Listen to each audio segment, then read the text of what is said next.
नमस्कार। Mediclaim card कैसे बनवाएं इसकी जानकारी हमने पिछली वीडियो में प्राप्त कर ली थी। आज जानते हैं मेडिक्लेम से संबंधित महत्वपूर्ण सवाल जवाब और समस्या समाधान, जिनकी सभी शिक्षकों को बहुत ज़्यादा ज़रूरी है। पहला है, राज्य मेडिक्लेम योजना किन कर्मचारियों पर लागू है? जवाब है, मेडिक्लेम योजना 1/1/2004 से नियुक्त राज्य सरकार के कर्मचारियों पर परीक्षा काल से लागू है। जब आपकी ज्वाइनिंग हो जाती है उसी दिन से आप राज्य मेडिक्लेम योजना का फ़ायदा ले सकते हैं, ये कार्ड बनवा सकते हैं। दूसरा, क्या मेडिक्लेम योजना राज्य सरकार के निगमों बोर्डों के कर्मचारियों पर लागू है? उत्तर हाँ। तीसरा है, राज्य सरकार के कर्मचारियों के लिए मेडिक्लेम पॉलिसी का प्रीमियम कौन देता है? राज्य सरकार के कर्मचारियों के लिए राज्य मेडिक्लेम पॉलिसी का प्रीमियम राज्य सरकार द्वारा वहन किया जाता है। चौथा है, राज्य सरकार के निगमों या बोर्डों के कर्मचारियों के लिए मेडिक्लेम पॉलिसी का प्रीमियम कौन देता है? उनके संस्थान द्वारा यह प्रीमियम दिया जाता है। पांचवा है, राज्य मेडिक्लेम पॉलिसी का बीमा धन क्या है?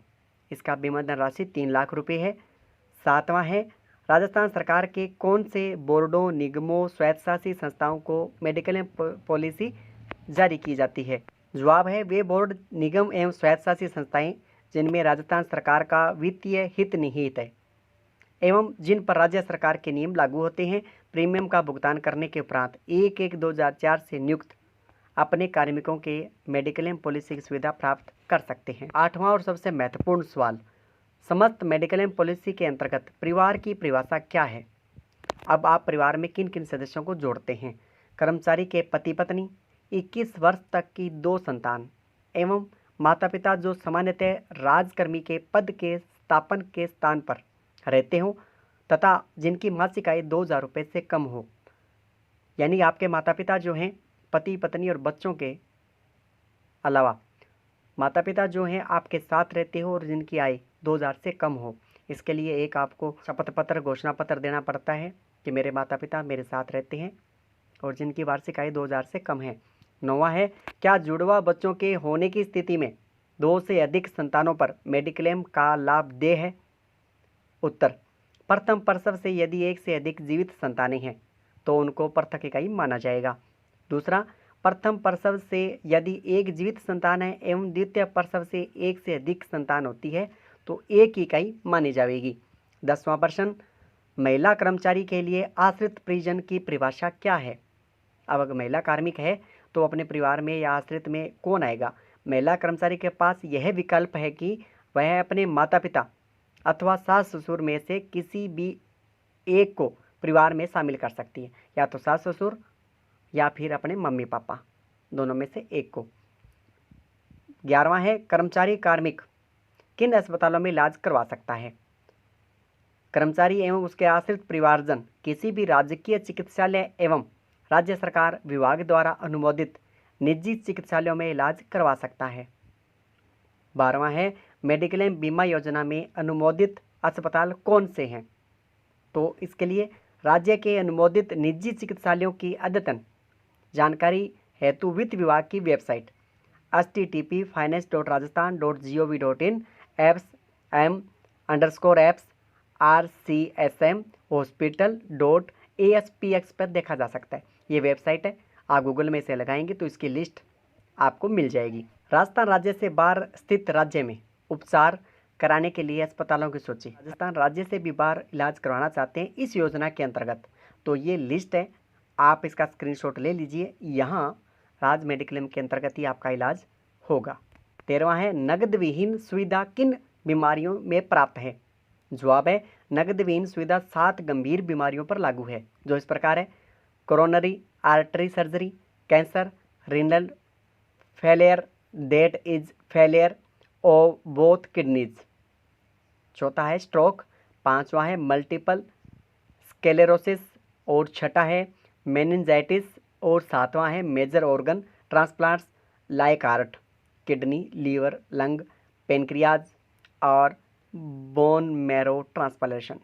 इन 7 बीमारियों में नगद विहीन सुविधा प्राप्त है।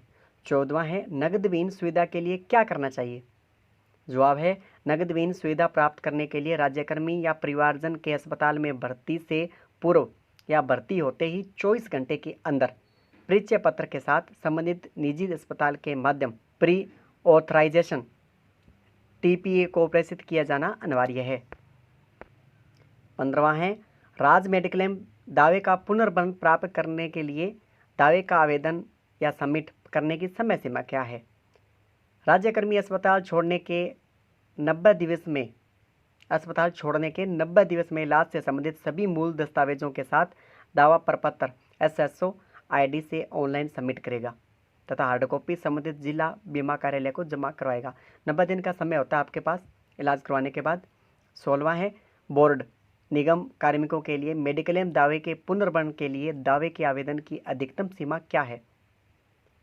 90 दिन का समय है आपके पास। इसी में भी बोर्ड निगम कार्मिक अस्पताल छोड़ने के 90 दिवस में इलाज से संबंधित सभी मूल दस्तावेजों के साथ दावा प्रपत्र की हार्ड कॉपी TPA के हेल्प डेस्क को जमा करवाएंगे। 17वां है, क्या गैर अनुमोदित चिकित्सालय में दावे का पुनर्बंध देय है। उत्तर है, गैर अनुमोदित चिकित्सालय में आपातकालीन परिस्थितियों में कुछ बीमारियों में जनरल वार्ड के लिए CGHS पैकेज दरों पर दावों का पुनर्बंध देय है। ये बीमारियां इस प्रकार है, जो बीमारियां यहाँ दे रखी है उनके लिए पुनर्बंध है, स्क्रीनशॉट ले लीजिए। 18वां है, भर्ती अवधि से पूर्व व पश्चात की कितनी अवधि के इलाज का पुनर्बंध देय है। भर्ती अवधि से परी हॉस्पिटलाइजेशन के तहत 30 दिवस पूर्व की तथा पोस्ट हॉस्पिटलाइजेशन की 45 दिन की पश्चात के इलाज का पुनर्बंध देय है। 19वां है, पॉलिसी में लाभ कब देय नहीं है। देखिए, अब पॉलिसी है ये इस समय इन परिस्थितियों में काम नहीं करेगी, इनमें लाभ देय नहीं है, यानी कि अपवर्जन, राज्य मेडिक्लेम अपवर्जन। नंबर 1, निदान या जांच की निरंतरता में 24 घंटों का उपचार नहीं होने पर। दूसरा है, हमला या आक्रमण के कारण विदेशी शत्रु का कृत्य युद्ध के सदृश परिस्थितियों में उत्पन्न प्रत्यक्ष या अप्रत्यक्ष चोट या बीमारी होने पर। तीसरा है, टीका, किसी भी प्रकार का सौंदर्यवर्धन उपचार, प्लास्टिक सर्जरी यदि किसी बीमारी या दुर्घटना के कारण आवश्यक न हो तो। खतना, जब किसी बीमारी के उपचार के लिए या दुर्घटना के कारण आवश्यक न हो। है चश्मे, लेंस और सुनने के यंत्र का मूल्य। 5वां है, दंत उपचार या शल्य क्रिया यदि दुर्घटना के कारण अस्पताल में भर्ती न हो। 6वां है, आरोग्य लाभ, सामान्य दुर्बलता, कमजोरी की स्थिति, उपचार के लिए आराम, बाहरी संक्रामक बीमारियां या विसंगतियों से उपजे दोष, इरादतन खुद को चोट एवं नशीले पदार्थ, ड्रग्स, अल्कोहल, विषाक्त पदार्थ, नशे का आदी होना आदि मामले में भी यह पॉलिसी मान्य नहीं होगी। 7वां, प्रत्यक्ष या परोक्ष कारणों से या human T cell lymphotropic virus type STLB, lymphadenopathy virus LAV या इससे जुड़े कारणों से या प्राप्त उत्परिवर्तनों से या वेरिएशन डेफिशिएंसी सिंड्रोम या कोई भी ऐसी ही स्थितियां जिन्हें सामान्य रूप से एड्स माना जाता है, इनमें भी यह अपवर्जन है। 8वां है, प्राथमिक रूप से रोग निदान के लिए अस्पताल या नर्सिंग होम के वे एक्सरे या प्रयोगशाला में कराई गई जांचें, ऐसा निदान जो संगत या आकस्मिक और जब कमजोरी या चोट के ऐसे कारक हो जिसके लिए अस्पताल या नर्सिंग होम में भर्ती रहकर उपचार प्राप्त करना आवश्यक हो। उसके बाद 9वां है, यदि प्रमाणित उपचार करने वाला चिकित्सक उपचार का हिस्सा न मानता हो तो विटामिन, प्रोटीन और शक्तिवर्धक दवाइयों का व्यय, प्रमाणिक हथियार पदार्थों से प्रत्यक्ष या अप्रत्यक्ष चोट या उनके कारण होने वाली चोट का व्यय। 10वां है, कर्मचारी और उसके आश्रितों की पूर्व में विद्यमान बीमारियां पॉलिसी में आवर्त हैं। ऐसी परिस्थितियां जिनमें अस्पताल में भर्ती होने की आवश्यकता नहीं थी और घर पर उपचार हो सकता था, इन सभी परिस्थितियों में मेडिक्लेम पॉलिसी है जो मान्य नहीं है। 20वां प्रश्न है, वर्तमान विभाग द्वारा अधिकृत थर्ड पार्टी एडमिनिस्ट्रेटर TPA कौन सी संस्था है। वर्तमान TPA का नाम व पता यहाँ दिया गया है, स्क्रीनशॉट ले लीजिए। अब बात करते हैं, क्या योजना के अंतर्गत प्रसव लाभ प्राप्त है। जी हाँ, योजना के अंतर्गत बीमित कार्मिकों को प्रथम 2 जीवित संतानों तक लाभदेय है सामान्य प्रसव 10,000, सिजेरियन प्रसव 20,000, जटिल प्रसव 50,000। प्रसव के पश्चात प्रथम 3 दिवस तक नवजात शिशु का इलाज व उपरोक्त अधिकतम सीमा में शामिल है। 3 दिवस पश्चात नवजात को प्रति इकाई माना जाएगा। 22वां प्रश्न है, क्या कोविड-19 के उपचार को पॉलिसी के इमरजेंसी क्लॉज में शामिल किया गया है? जवाब है हाँ। 23वां है, अस्पताल में भर्ती होने के उपरांत किस आधार पर बोर्डिंग अस्पताल वॉस की सुविधा चार्ज वसूला जाएगा? ये यहाँ वेतन श्रृंखला और राजकीय अस्पतालों में पात्रता और बोर्ड दिए गए हैं, इनका आप स्क्रीनशॉट ले लीजिए, आपके लिए महत्वपूर्ण है।